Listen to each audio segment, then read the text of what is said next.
Sedikit lagi nih yang mau bertanya. Ayo semangat ya. Emang ini jam-jam segini jam-jam ngantuk nih ya. Hati-hati ya, bener ya.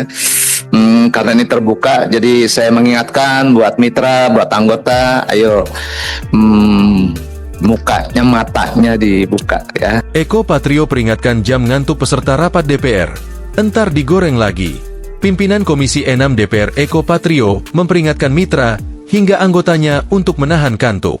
Eko juga meminta agar muka dan matanya lebih dibuka karena sidang yang sedang berjalan disiarkan secara langsung. Ia memperingatkan hal tersebut agar semua pihak tidak menjadi bahan gorengan oleh netizen.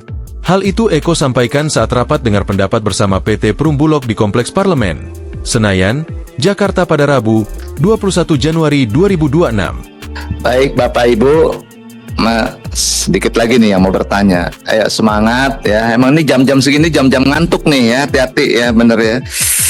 Karena ini terbuka, jadi saya mengingatkan buat mitra, buat anggota, ayo mukanya, matanya dibuka ya.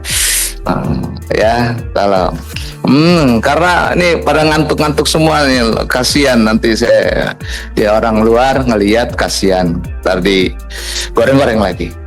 Baik, setelah